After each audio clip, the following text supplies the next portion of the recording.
स्वागत है आपका हमारे YouTube चैनल स्टडी विद प्रिया में। आज हम 27 अगस्त को यूपी SSSC द्वारा आयोजित जूनियर असिस्टेंट एग्ज़ाम 2023 का आंसर की लाए हैं। ये एग्ज़ाम हुआ था 27 अगस्त को। इसमें कुल 100 प्रश्न थे। इसमें टोटल 100 प्रश्न थे। 2 घंटे का समय मिला था और 100 प्रश्न 100 नंबर के थे। देखते हैं कैसे प्रश्न आए थे, उनका लेवल क्या था। हमारा पहला क्वेश्चन है, निम्नलिखित में से कौन से मूर्धन्य व्यंजन हैं? ऑप्शन नंबर ए इसका सही होगा। मूर्धन्य व्यंजन ड, ढ। अगला है, नाम धातु क्रिया का प्रयोग किस वाक्य में है? दूसरे का ऑप्शन नंबर ए, उसने मेरी पूरी संपत्ति हथिया ली। अगला हमारा है, बीना जल्दी चली आ में विधेय विस्तारण है। ऑप्शन नंबर 3 का डी, जल्दी। अगला हमारा क्वेश्चन है, निम्नलिखित में से कौन सी सुमित्रा नंदन पंत की कृति नहीं है? ऑप्शन नंबर ए, कुरुक्षेत्र, ये दिनकर की कृति है। अगला हमारा क्वेश्चन है, संयुक्त वाक्य की पहचान क्या होती है? तो इसमें आंसर होगा डी, एक प्रधान और एक समान अधिकरण उपवाक्य होता है और दोनों उपवाक्य आपस में स्वतंत्र रहते हुए किसी योजक और अथवा किंतु आदि से जुड़े रहते हैं। हमारा अगला क्वेश्चन है, जिस क्रिया से सूचित होने वाला व्यापार कर्ता करे और उसका फल कर्ता पर ही पड़े उसे क्या कहते हैं? उस क्रिया को क्या कहते हैं? ऑप्शन नंबर ए, अकर्मक क्रिया कहते हैं। अगला है, के लिए किस कारक का चिन्ह है? तो ये संप्रदान का है। ऑप्शन नंबर ए इसका भी सही होगा, 7 का। अगला हमारा क्वेश्चन है, निम्नलिखित में से किस अलंकार में शब्द का प्रयोग एक ही बार किया जाता है पर उसके एक से अधिक अर्थ निकलते हैं? तो ऑप्शन नंबर ए सही है, श्लेष अलंकार। अगला हमारा क्वेश्चन है, निम्नलिखित में से कौन सा पत्र औपचारिक पत्र नहीं है? इसमें से ऑप्शन नंबर बी, कक्षा में प्रथम स्थान पाने वाले पुत्र के लिए पिता द्वारा लिखा जाने वाला बधाई पत्र। 9 का बी सही है। अगला हमारा है, नीचे दिए गए उदाहरणों के साथ संधि का नाम विकल्प में अशुद्ध है, बताना है कौन सा? तो दीर्घ संधि में वनोत्सव नहीं होता। Option number D. अगला है, जब स्वरों के उच्चारण में ध्वनि मुख के साथ साथ नासिक द्वार से भी निकलती है उसे अनुनासिकता को प्रकट करने के लिए निम्नलिखित में से किसका प्रयोग किया जाता है? तो 11वें का ऑप्शन नंबर सी सही है, अनुस्वार बिंदु। अगला क्या है, किस युग्म में अशुद्धि है? तो इसमें आपको बताना है ऑप्शन नंबर बी सही है, कर्मधारय प्रतिवर्ष में।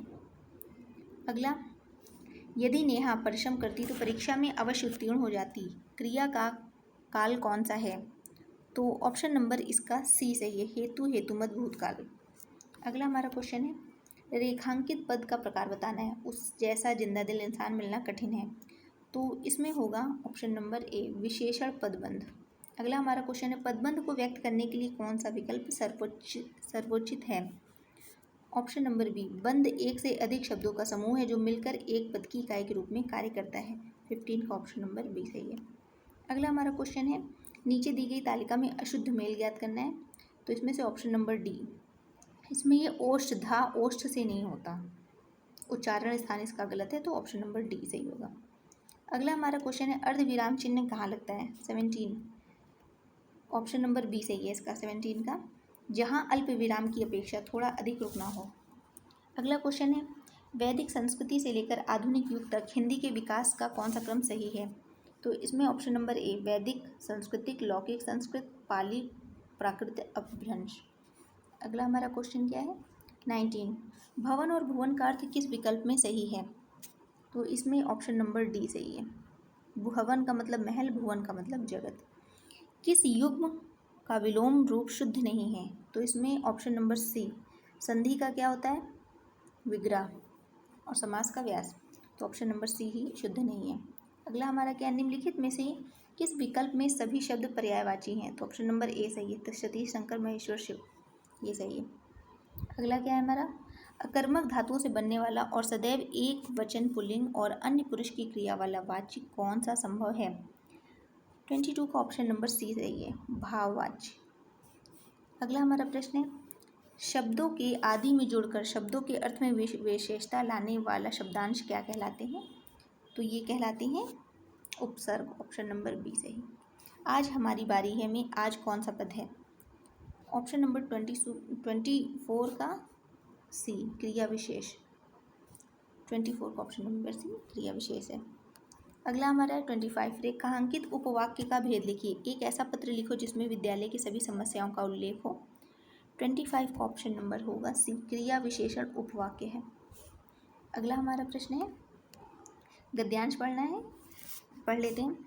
मेरा मन कभी कभी बैठ जाता है। समाचार पत्रों में ठगी, डकैती, चोरी और भ्रष्टाचार के समाचार भरे रहते हैं। ऐसा लगता है देश में कोई ईमानदार आदमी नहीं रह गया है।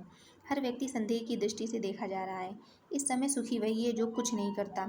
जो कुछ भी करेगा उसमें लोग दोष खोजने लगेंगे।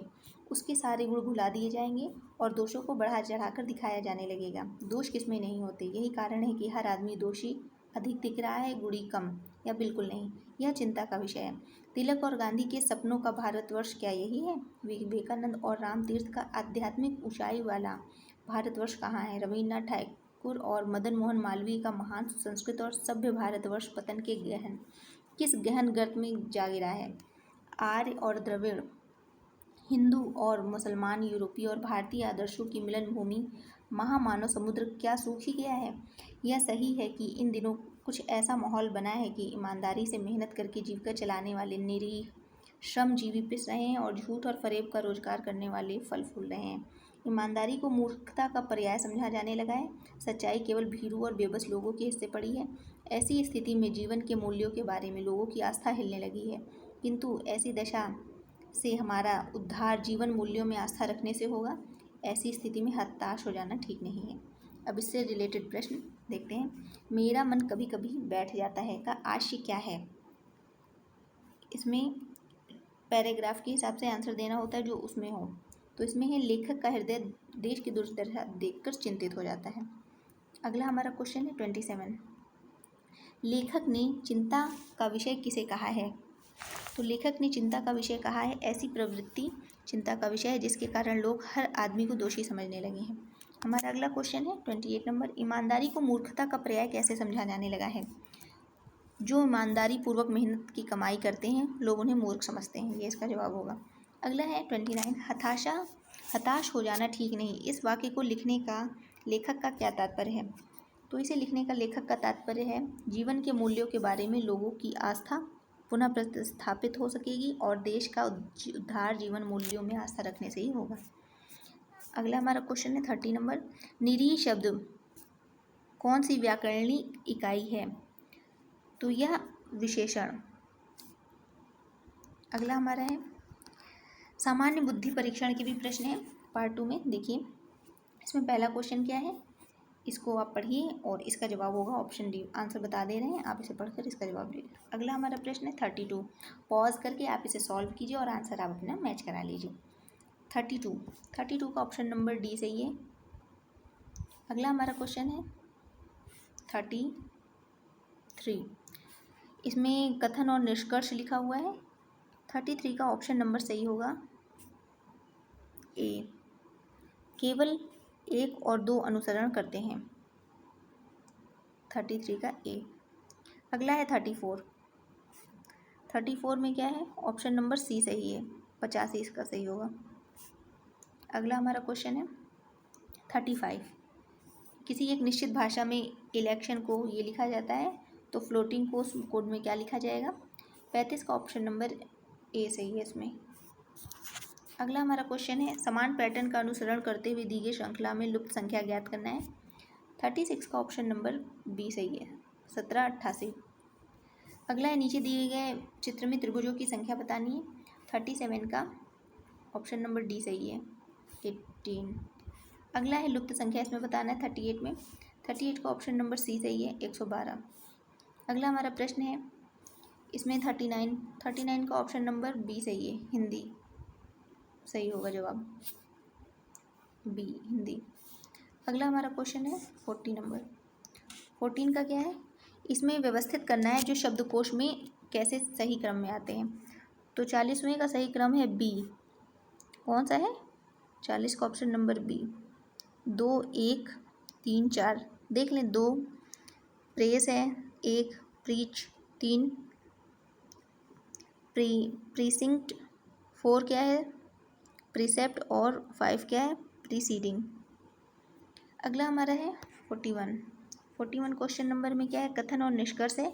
तो इसमें ऑप्शन नंबर 41 का डी सही है, ना तो 1 है और ना ही 2 ही निहित है।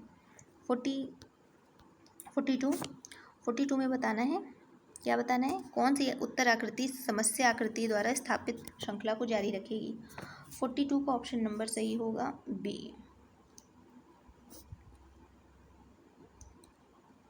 ये बी, ठीक है, दूसरा वाला उत्तर आकृति होगी 42 का। अगला है हमारा कृत्रिम भाषा से अनुवादित कुछ शब्द दिए गए हैं, इसमें किस शब्द का अर्थ सीलिंग टाइल हो सकता है, ये बताना है। 43 का ऑप्शन नंबर डी सही है, पिक्स नॉर्थ। अगला क्या है 44, रेलवे स्टेशन पर पहुंचने पर आपको पता चलता है कि जिस ट्रेन को आप पकड़ना चाहते हैं वह चलने वाली है और टिकट खरीदने का समय ही नहीं बचा है, उसके लिए सबसे अच्छी बात कौन सी? अच्छी बात यह है क्या है? तो 44 का ऑप्शन नंबर सही होगा, ट्रेन छोड़ने के बजाय उसे पकड़ लें और अगले स्टॉपेज पर टीटी को टिकट खरीद में असमर्थता के बारे में सूचित करें। और ये भी हो सकता है कि चलती ट्रेन में चढ़ने का जोखिम लेने के बजाय ट्रेन छूटने दें। दोनों सही हो सकता है। देखते हैं UPSSC वाले कौन सा इसका बताते हैं। 44 का ए और डी दोनों हो सकता है, स्टार इसमें लगा देते हैं। अगला क्वेश्चन क्या है हमारा? अगला है 45 क्वेश्चन नंबर है, कथन और धारणाएं दी हैं, तो इसमें से 45 का ऑप्शन नंबर सही होगा, बता देते हैं आपको आंसर। आप ऑप्शन नंबर इसका डी सही होगा, धारणा 2 अंतर्निहित है। अगला हमारा क्वेश्चन क्या है? अगला हमारा प्रश्न है 46, ये सामान्य जानकारी के प्रश्न है, देखते हैं इसमें किसका जवाब क्या है। 46, कोसा सिल्क जो एक भारतीय रेशम कीट एंथेरिया माइलिटा से कोया से प्राप्त होता है, निम्नलिखित में से किस राज्य से संबंधित है? 46 का ऑप्शन नंबर बी, छत्तीसगढ़ से संबंधित है। अगला, सूर्य का प्रकाश जो ऊर्जा का प्राथमिक स्रोत है, निम्नलिखित में से किस सेल का उपयोग करके बिजली में परिवर्तित किया जाता है? 47 का ऑप्शन नंबर डी सही है, फोटोवोल्टिक। अगला हमारा क्वेश्चन है 48, निम्नलिखित में से कौन हाल ही में एशियाई तलवारबाजी चैंपियनशिप पदक में कांस्य पदक जीतने वाले पहले भारतीय बने हैं? तो इसमें option number C, Bhavani Devi. अगला क्वेश्चन है 49, उस कार्यक्रम का नाम बताइए जो हाल ही में उद्योग और शिक्षा के क्षेत्र में रक्षा अनुसंधान और विकास को बढ़ावा देने के लिए DRDO द्वारा नई दिल्ली में आयोजित किया गया। तो इसका नाम है ऑप्शन नंबर 49 का डी, अनुसंधान चिंतन शिविर। हमारा अगला क्वेश्चन है 50 नंबर, हाल ही में भारत ने निम्नलिखित में से किस विदेशी मित्र देश की नौसेना को उसकी नौसैनिक क्षमताओं को बढ़ाने के लिए 1991 में कमीशन में किए गए खुखरी क्लास का युद्धपोत INS कृपाण उपहार में दिया? तो इसका ऑप्शन नंबर ए है 50वें का, वियतनाम को। अगला हमारा क्या क्वेश्चन है, भारत में मानहानि की IPC दंड धारा संहिता की किस धारा में परिभाषित किया गया है? 51 का ऑप्शन नंबर सही होगा डी, 499, धारा 499। अगला है नुआखाई एक फसल उत्सव भारत में मुख्य रूप से किस राज्य में मनाया जाता है? तो यह किस राज्य में मनाया जाता है? ये उड़ीसा में मनाया जाता है। कहाँ? ऑप्शन नंबर डी 52 का। अगला 53, भारतीय संविधान में किस याचिका का अर्थ सूचित होना या प्रमाणित होना है? 53 का ऑप्शन नंबर सी सही है, उत्प्रेषण। अगला क्वेश्चन है IIHR भारतीय बागवानी और अनुसंधान संस्थान बागवानी के विभिन्न पहलुओं पर बुनियादी रणनीतिक प्रत्याशित व व्यवहारिक अनुसंधान के लिए एक केंद्रक अभिकरण है। इस संगठन का मुख्य अनुसंधान स्टेशन निम्नलिखित में से किस राज्य में स्थित है? 54 का ऑप्शन नंबर डी, कर्नाटक में। अगला हमारा प्रश्न है, निम्नलिखित में से किस घटना के बाद सरदार वल्लभ भाई पटेल को सरदार की उपाधि मिली? तो यह बारदोली सत्याग्रह था। निम्नलिखित में से भारतीय रेलवे मार्गों में से किसको ब्रिटिश काल के दौरान क्राउन ज्वेल माना जाता है और दुनिया का सबसे ऊंचा मल्टी आर्च गैलरी ब्रिज भी शामिल है? 56 का ऑप्शन नंबर बी सही है, कालका शिमला रेलवे स्टेशन। अगला हमारा क्वेश्चन है 57, विष्णु शर्मा द्वारा लिखी गई प्रसिद्ध पुस्तक पंचतंत्र जिसमें पशु दंत कथाएं एवं कहानियाँ सम्मिलित हैं, मुख्य रूप से पारंपरिक परंपराओं से संबंधित है, जो मूल रूप से किस भाषा में लिखी गई? तो ऑप्शन नंबर डी, संस्कृत भाषा में लिखी गई। 58, भारत में स्थित उस पर्वत चोटी का नाम बताइए जिसे महान बर्फ के 5 खजाने के रूप में जाना जाता है? तो ये ऑप्शन नंबर डी, कंचनजंगा। अगला है निम्नलिखित में से भारतीय जलप्रपातों को उनके संबंधित राज्यों से मिलान करना है। तो इसमें ऑप्शन नंबर मैगुड मिला है 1, ये कर्नाटक में है। नोहलिकाई, ये ऑप्शन नंबर सी मेघालय में है। मीनमुट्टी केरला। थैलेयार तमिलनाडु, ऑप्शन नंबर 59 का डी। अगला हमारा क्या प्रश्न है, वर्ष 1982 में नई दिल्ली में आयोजित किस खेल कार्यक्रम के शुभंकर के रूप में अप्पू एक हाथी का उपयोग किया था? 60 का ऑप्शन नंबर सी एशियाई खेल। अगला है हमारा भारतीय राष्ट्रीय कैलेंडर। देखिए इसमें महीना, हिंदी के महीने जरूर आते हैं, कई एग्जामों में मैंने देखा है, तो इसमें ऑप्शन नंबर डी सही होगा, चैत्र। अगला हमारा प्रश्न है फिरोज शाह कोटला किला 1354 में सुल्तान फिरोज शाह तुगलक ने बनवाया था। यह किला किस नदी के तट पर है? 62 ऑप्शन नंबर बी यमुना नदी पर है। अगला हमारा क्वेश्चन है राज्य और उसके राज्य पक्षी के संबंध में सही जोड़ी का पता लगाएं। तो इसमें सही है ऑप्शन नंबर सी महाराष्ट्र, पीले पैरों वाला हरा कबूतर। 63 का ऑप्शन नंबर सी सही है। अगला है निम्नलिखित में से कौन सा केरल राज्य सरकार का सर्वोच्च साहित्यिक सम्मान है जिसका नाम राज्य की 16वीं शताब्दी में एक भक्ति कवि के नाम पर रखा गया? 64 का ऑप्शन नंबर सी एजुथाचन पुरस्कारम। अगला है केंद्रीय विद्युत प्राधिकरण ने मसौदा केंद्रीय विद्युत प्राधिकरण विनिमय 2023 जारी किया है। ड्राफ्ट के अनुसार इसका आंसर होगा A option number great India बास्टरसोन चिड़ैया क्षेत्र से गुजरने वाली 33 kV और उसके नीचे के सभी विद्युत लाइनों को भूमिगत किया जाएगा। अगला हमारा क्वेश्चन है कंप्यूटर से संबंधित, इसको भी देख लेते हैं। 66 क्वेश्चन माइक्रोसॉफ्ट वर्ड जैसे वर्ड प्रोसेसिंग सॉफ्टवेयर की कौन सी विशेषता दस्तावेज शीर्षकों के आधार पर अंतर वस्तु की तालिका बनाने में सक्षम बनाती है? 66 का option number D mail merge. अगला हमारा क्वेश्चन है पहले यांत्रिक कैलकुलेटर को क्या कहा जाता था? इसको कहा जाता था पास्क लाइन। 67 का डी। अगला है माइक्रोसॉफ्ट एक्सेल में कौन सा फंक्शन टेक्स्ट से सभी गैर मुद्रण योग संप्रतियों को हटा देता है? ऑप्शन नंबर है इसका ए क्लीन। 68 का। अगला है 69 के मीन्स एल्गोरिथम एक क्या है? 69 का option number B unsupervised learning algorithm है। अगला है हमारा क्वेश्चन नंबर 70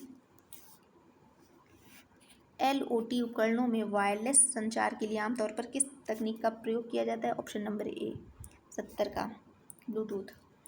अपाचे हुडूप फ्रेमवर्क का एक बड़ा हिस्सा किस भाषा में है? तो ऑप्शन नंबर सी जावा भाषा में। अगला हमारा है 72 AI एप्लीकेशन को लागू करने के लिए दी गई भाषाओं में से कौन सी भाषा आमतौर पर उपयोग में नहीं लाई जाती है? तो ऑप्शन नंबर डी पर्ल। अगला है माइक्रोसॉफ्ट द्वारा कौन सी ईमेल सेवा संचालित की जाती है? 73 का ऑप्शन नंबर बी आउटलुक। अगला है हमारा साइबर सुरक्षा मामले के लिए क्या शब्द हैं जो बड़े पैमाने पर अटैक नेटवर्क बनाने के लिए एक साथ कई परस्पर जुड़े उपकरणों को लक्षित करता है? 74 का ऑप्शन नंबर है ए DDoS अटैक। अगला है वर्ल्ड वाइड वेब के आविष्कारक हैं कौन है? तो ये हैं टिम बर्नर्स-ली। अगला हमारा क्या है 76 क्वेश्चन नंबर सोशल मीडिया में हैशटैग का प्राथमिक उद्देश्य क्या है? तो इसका उद्देश्य है आसान खोज के लिए कीवर्ड और विषयों को चिन्हित करना। अगला हमारा क्वेश्चन है 77 ई गवर्नेंस में डिजिटल दस्तावेजों की सुरक्षा और प्रामाणिकता सुनिश्चित करने के लिए अक्सर किस तकनीक का प्रयोग किया जाता है? 77 का option number A digital signatures का। अगला क्या है 78 ईमेल एड्रेस के भाग यूज़र नेम और डोमेन नेम किसके द्वारा चिन्हित किए जाते हैं? तो ये @ के द्वारा। एक कंप्यूटर में CPU में लाखों बहुत छोटे स्विच होते हैं जिन्हें क्या कहा जाता है? 79 का ऑप्शन नंबर सही है सी ट्रांजिस्टर। अगला है हमारा क्वेश्चन है इस 80 यदि पावर पॉइंट प्रेजेंटेशन में संवेदनशील या गोपनीय डाटा है तो आप फाइल को एनक्रिप्ट कर सकते हैं, इसे क्या कहते हैं? इसे किस में सुरक्षित कर सकते हैं? 80 का ऑप्शन नंबर ए पासवर्ड द्वारा। अगला है उत्तर प्रदेश के बारे में यूपी स्पेशल पहला क्वेश्चन है 81, निम्नलिखित में से किस नृत्य शैली में एक महिला नृत्य करते समय अपने सिर के ऊपर रोशन दीपकों का एक स्तंभ संतुलित करती है? तो ये होता है चारकुला नृत्य में। अगला हमारा है 82 क्वेश्चन नंबर, आधुनिक उपयोग के लिए टेबल वेयर जैसी उच्च चमक वाली विशेषीकृत चमकदार वस्तुएं उत्तर प्रदेश के निम्नलिखित में से किस क्षेत्र में उत्पादित की जाती हैं? तो इसका ऑप्शन नंबर, इसमें कन्फ्यूज़न है तो इसको मैं मार्क कर दे रही हूँ 82। आपको पता होगा तो कमेंट बॉक्स में ज़रूर बताइएगा। अगला क्वेश्चन है 83, निम्नलिखित में से कौन सा स्थान उत्तरी कौशल जनपद की राजधानी था? 83 का ऑप्शन नंबर सही होगा श्रावस्ती। अगला हमारा क्वेश्चन है 84, देवगढ़ में स्थित गुप्त काल का दशावतार मंदिर जो भगवान विष्णु को समर्पित है, अपनी वास्तुकला की शैली के कारण उत्तर भारत में सबसे प्राचीनतम ज्ञात पंचायतन मंदिर है। 84 का ऑप्शन नंबर बी सही है। अगला हमारा क्वेश्चन है 85, निम्नलिखित में से किस जानवर की रक्षा के लिए हस्तिनापुर वन्य जीव अभयारण्य की स्थापना वर्ष 1986 में की गई थी? 85 का ऑप्शन नंबर ए दलदल हिरण। अगला है 86 क्वेश्चन नंबर, फतेहपुर सीकरी को पहले फतेहाबाद के नाम से जाना जाता है, जहाँ फतह शब्द का अर्थ जीत है। यह शब्द निम्नलिखित में से किस भाषा का है? तो यह फारसी भाषा का शब्द है। अगला हमारा क्वेश्चन है, लेखकों को उनकी कृतियों से कौन सा जोड़ा गलत है? 87 का ऑप्शन नंबर सी ये गलत है। अगला है 88, सारनाथ जो अशोक स्तंभ के लिए प्रसिद्ध है, वाराणसी से 10 किलोमीटर उत्तर पूर्व में किन दो नदियों के संगम के पास स्थित है? 88 ऑप्शन नंबर इसका कौन सा सही होगा? ऑप्शन नंबर इसका डी गंगा और वरुणा। अगला हमारा क्वेश्चन है, अक्टूबर 2000 स्थित तक उत्तर प्रदेश राज्य में कुल कितने नगर निगम हैं? तो ऑप्शन नंबर बी 17, 89 का।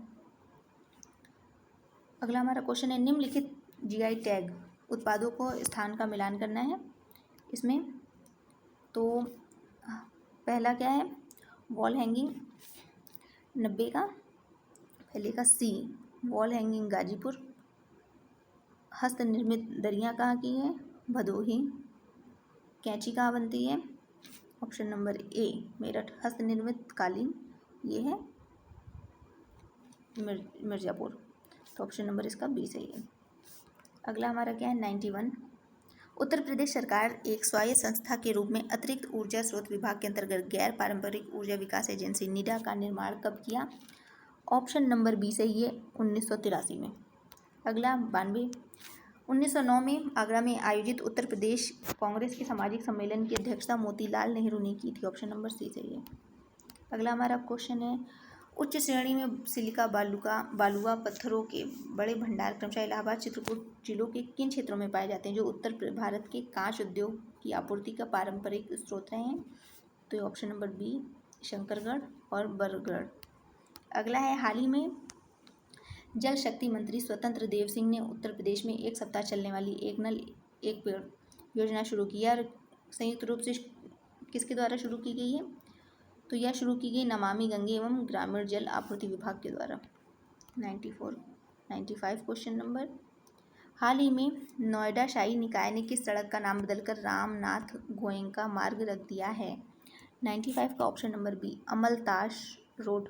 अगला क्वेश्चन है हमारा 96, अब्दुल हामिद फॉरेस्ट वन्य जीव पर्यावरण संरक्षण पुरस्कार किस वर्ष शुरू किया गया था?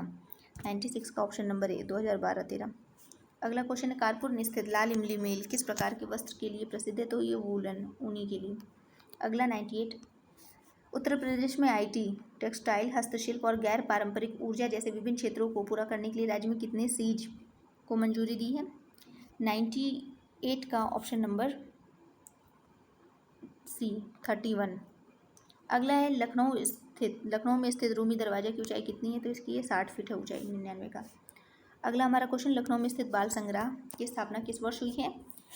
तो इसकी स्थापना हुई है 1957 में। तो फ्रेंड्स ये था हमारा जूनियर असिस्टेंट एग्ज़ाम का आंसर की। मैच करा लीजिएगा और बताइएगा आपके कितने क्वेश्चन सही रहे हैं। धन्यवाद।